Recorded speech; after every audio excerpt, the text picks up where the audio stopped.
Balita mula sa lalawigan sa bawat rehiyon ng ating bayan. Dito sa Ang Pilipinas Ngayon.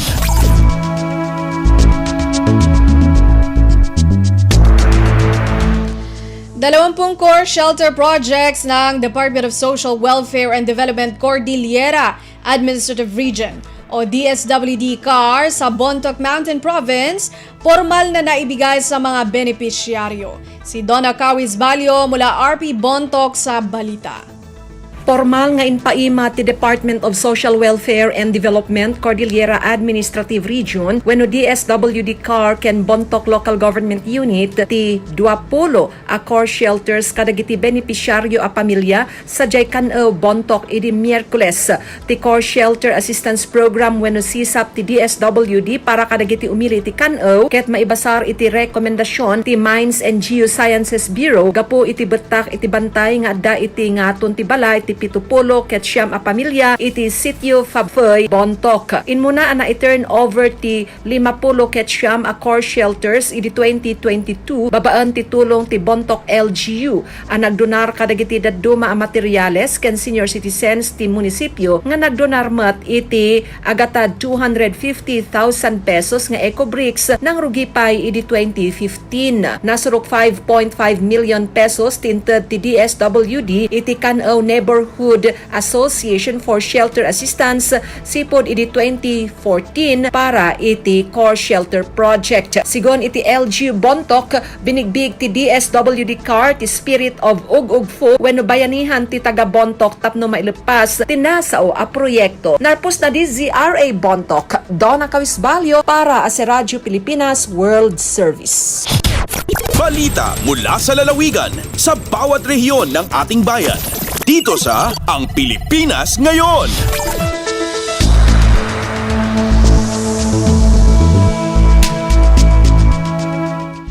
Maraming salamat, Donna Cawis Balio. Kalinga Provincial Task Force to End Local Communist Armed Conflict. Matagumpay na isinagawa ang community consultation at serbisyo caravan sa 19 na barangay sa taong 2023. Ang detalye mula kay Amelia Bumatnong ng RP Tabuk. 19 na barangay ti probinsya Kalinga iti natulungan ti Provincial Task Force to End the Local Communist Armed Conflict babaan iti community consultation ken serbisyo caravan iti taon 2023. Dahil tinamuan kini DILG Kalinga Provincial Director Anthony Manolo Balog iti first quarter meeting iti Kalinga Provincial Task Force iti January 31, 2024. Sigun kini Balog, tuloy-tuloy iti community consultation para iti daytoy atawan. Adan iti 8 ang identified barangay a bisitaon iti Provincial Task Force tapno maidaron iti serbisyo, proyekto ket programa para iti pagsayatan da. Base met iti accomplishment report iti DILG Kalinga, imabot iti nasaruk a 600 projects iti naipatungpal iti 2022 ingana 2023 manipod kadagiti local government units ti Kalinga ken national government agencies. May naig iti serbisyo caravan na ipaay iti libre ang medical ken dental check-up, libre nga agas, circumcision wenno panagpakugit ken haircut para kadagiti residente iti LCAC community. Manipod DZRK Tabuk, Amelia Bumatnong para iti Radyo Pilipinas World Service. Balita mula sa lalawigan sa bawat rehiyon ng ating bayan. Dito sa Ang Pilipinas Ngayon. Maraming salamat, Amelia Bumatnong. Higit 500 residente ng Dagupan City na handugan ng serbisyong medikal sa programang Alagang Healthy Dagupeño ng Local Government Unit o LGU Dagupan. Magbabalita si Verna Beltran ng RP Dagupan. Masulok kaliman la Sosya Dagupeño so aserbisyoan na sari programan Alagang Healthy Dagupeño na say local government jad barangay Karanglaan at syudad jad Dagupan jad panamaglay na City Health Office. Dinauluan ng Dagupan City Mayor Belen Fernandez, kaiba si Karanglaan po ng barangay June Claveria, tan City Councilors Michael Fernandez, SK Federation President Bradley Benevides so aktibidad, kabyangan so libreng check-up tan konsultasyon, prenatal care check-up, dental check-up, tan laboratory test so sari serbisyon medikal na inyitar sari residente. Ang intermat na pneumococcal vaccine para sa senior citizens, ang ibunog mat iregatas para mampapadedit ina san ugugaw gamot tan bitamina. Kaaruman tuniya at ang ipangarumat susakay na eye clinic na san lasos na libren eyeglasses. Unong kinandagupan City Mayor Belen Fernandez ilaluan na say programa at unliber at amin niya 31 barangay at syudad. Antaan labat sa schedule at bawat lugar dyan pa na maglay na sari barangay council, BHW, BNS, BSPO tan aron niran volunteers. Malalapod Radyo Pilipinas Dagupan, siyak si Verna Beltran para Radyo Pilipinas World Service. Balita mula sa lalawigan sa bawat rehiyon ng ating bayan. Dito sa Ang Pilipinas Ngayon. Maraming salamat, Verna Beltran. Mahigit 15,000 pamilya sa lalawigan ng Northern Samar nakatanggap ng Emergency Cash Transfer o ECT mula sa DSWD 8 Eastern Visayas. Mula RP Calbayog, mag-uulat si Charmaine Perito. Sa pinakaurhing nga datos ng Department of Social Welfare and Development, Region 8 Eastern Visayas, nakapag-distribuer na ang ahensya maabot sa 46,463,360 pesos nga kantidad sa emergency cash transfer sa 15,284 nga mga pamilya sa munisipyo San Lavezares, San Jose ug Palapag, probinsya sa Norte sa Samar. Kung mahihinumduman, naka-eksperyensya LPA Shoreline ang probinsya sa Norte sa Samar sa naglabay nga bulan sa Nobyembre tuig 2023 nga nagresulta sa grabe nga pagbaha ug pag-ana sa tuna. An emergency cash transfer ECT ang pamaagi sa DSWD komo kadugangan nga suporta para sa dagmit nga disaster relief, humanitarian response ug early recovery support sa mga remalaso ug kalamidad. Tikang sa Radyo Pilipinas Calbayog, Charmaine Perito para sa Radyo Pilipinas World Service.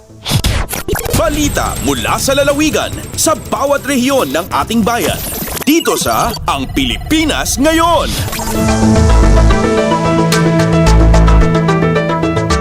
Maraming salamat, Charmaine Perito. Department of Education o DepEd Tandag City Schools Division, apektado na ang klase dahil sa patuloy na pag-ulan at mga pagbaha. Pagbabalita si Nerissa Espinosa ng RP Tandag.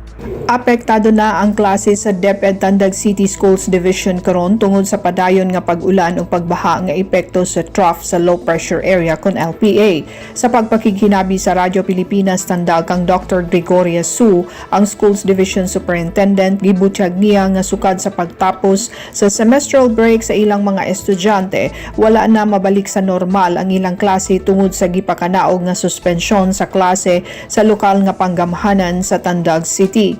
Gani gikabalakan usab ni Dr. Su ang implementasyon nila sa Catch-up Friday program nga usa ka pamaagi sa pagsulbad sa learning loss sa mga estudyante nga resulta niadtong panahon sa COVID-19 pandemic.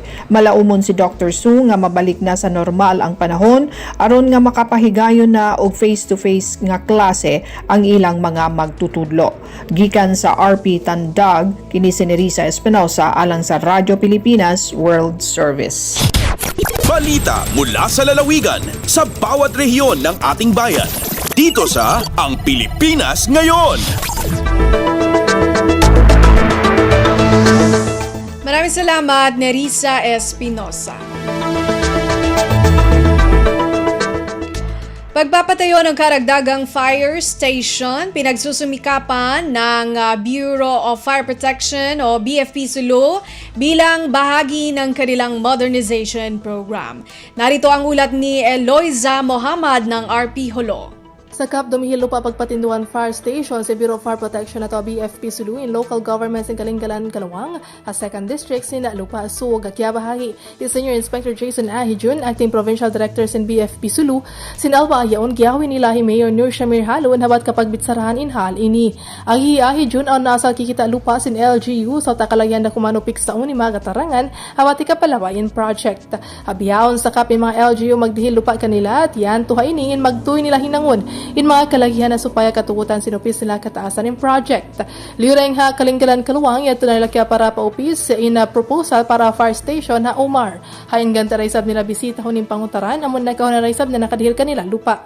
In kaangyon ini bahagi pa isab sen BFP Modernization Program. Hain sakop yung pagbutang fire station at tiap-tiap municipality supaya tanto makadawhat in raayat sin Janice pagsangsa sin BFP. Dahil nga RP Holo, Eloisa Muhammad para Radyo Pilipinas World Service. Balita mula sa lalawigan sa bawat rehiyon ng ating bayan. Dito sa Ang Pilipinas Ngayon.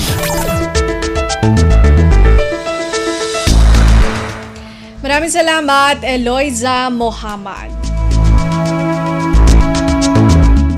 Narinig po ninyo ang kabuuan ng mga balita mula po sa iba't ibang lalawigan dito sa Pilipinas sa pamamagitan po ng ating regional news.